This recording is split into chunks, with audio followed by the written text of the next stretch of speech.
हम विगत अध्याय को कंटिन्यूएशन में रखते हुए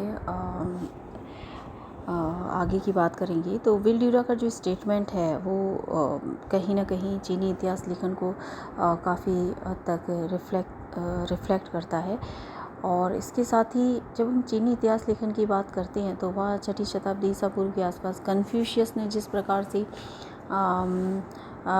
इतिहास को प्रभावित किया है, वहाँ के जो प्रमुख प्राचीन इतिहास लेखक रहे हैं उनमें कन्फ्यूशियस हैं, सेमा क्वाड हैं, और फानकू हैं, सिमाचियन हैं। तो ये इन सभी ने चीनी इतिहास लेखन पर अपना प्रभाव डाला है। सिमाचियन ने इतिहास में ऐतिहासिक स्रोतों द्वारा यथासंभव वास्तविक घटनाओं का विवरण दिया है, और उन्होंने नैतिकता के आधार पर अलग से अपनी टिप्पणी भी स्पष्ट की है। और यदि हम बात करें कन्फ्यूशियस की, तो कन्फ्यूशियस ऑब्वियसली एक महान दार्शनिक थे और चीनी सभ्यता पर, चीनी समाज पर उनका एक व्यापक और विशिष्ट प्रकार का प्रभाव चीनी संस्कृति पर हमेशा रहा है, आज भी है और सदियों से रहा है। तो कन्फ्यूशियस ने इतिहास में जिस प्रकार का इतिहास के प्रति अपना दृष्टिकोण दिया, उसमें घटनाओं के विवेचन का नैतिकतावादी दृष्टिकोण था। और इसने भी कहीं ना कहीं चीनी जो ऐतिहासिक विवरण है उसको हमेशा प्रभावित किया है, कहीं ना कहीं नहीं, हमेशा प्रभावित किया है। यदि हम पानकू की बात करें तो उन्होंने ऐतिहासिक निरंतरता के स्थान पर चक्रीय इतिहास शैली को प्रमुखता दी और बाद में ये चीनी इतिहास लेखन में प्रभावी भी हुई, अनेक आलोचनाओं के पश्चात भी। तो इसी प्रकार से चीनी इतिहासकारों ने अपने अपने समय में अपनी अपनी विशेषताओं के साथ चीनी इतिहास लेखन कला को एक विशेषता प्रदान की, एक प्राचीन काल में उसको एक प्रारूप, एक स्वरूप प्रदान किया। हम वापस इन इतिहासकारों के इस लेखन के संदर्भ में भी बात करें, तब भी आलोचनात्मक यदि हम दृष्टि से देखें तो कुछ चीज़ें हैं जो चीनी इतिहास लेखन की शैली को में दृष्टिगोचर होती हैं, जिन्हें जानना समझना अपने लिए आवश्यक है। जैसे हम ये कहें कि सिमाचियन ने उपदेश देने की उत्कृष्ट भावना का अनुसरण किया इतिहास लेखन में, और उन्होंने वास्तविक साहित्यिक सुंदरता के नमूने लिखे। लेकिन जब हम बात करते हैं ऐतिहासिक वस्तुपरकता की, तो वहाँ उपदेशात्मकता या वास्तविक साहित्यिक सुंदरता वस्तुपरकता से मेल नहीं खाती है।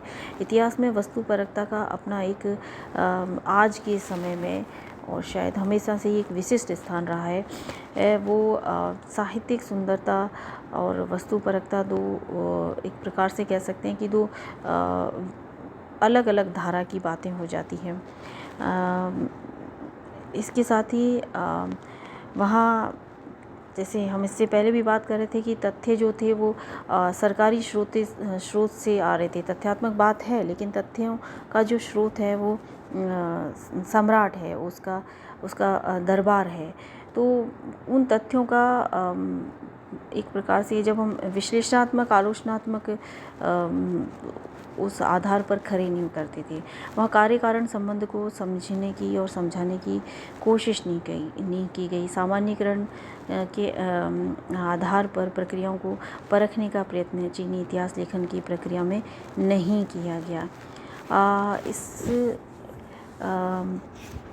के साथ ही हम कह सकते हैं कि ये सारा कुछ होने के बावजूद भी चीनी इतिहास लेखन की अपनी विशेषताएं हैं। वहाँ तथ्यात्मक जानकारी का भंडार है आज भी चीनी परंपरा से। हमें जैसा कि एग्जाम्पल यदि दिया जाए तो हमारे यहाँ बहुत सारे जो बौद्ध ग्रंथ थे लिखे गए, उनकी काफ़ी प्रतिलिपियाँ या उनके विषय में जानकारी हमें चीनी जो ये ऐतिहासिक संकलन है उससे प्राप्त होता है। तो एक प्रकार से ये संकलन भी अपने आप में आज के टाइम में इतिहास को अगर रीराइट किया जाता है तो वहाँ ये जो ऐतिहासिक संकलन है ये महत्वपूर्ण भूमिका निभा रही है, या नए नए फैक्ट्स को, नए नए सोर्सेज को सामने ला रही हैं। तो अनेक कमियों के बावजूद, क्योंकि आधुनिक संदर्भ की कमियां तो रहेंगी, अपने आप में जो चीनी इतिहास लेखन है उसकी विशेषताएं उसे विशिष्ट बनाती हैं। उन सभी विशेषताओं के परिप्रेक्ष्य में हम देखें तो चीनी इतिहासकारों ने लंबे समय तक ऐतिहासिक तथ्यों का संकलन किया और उन्हें सहेज कर रखा, और एक के बाद दूसरे वंश का इतिहास, उन राज परिवारों के विषय में निश्चित समयबद्ध तथ्यात्मक सूचना दी गई। तो ये अनेक अच्छी बातें हैं प्राचीन काल में चीनी इतिहास लेखन की, जिस पर हमें गौर करना चाहिए। Thank you students.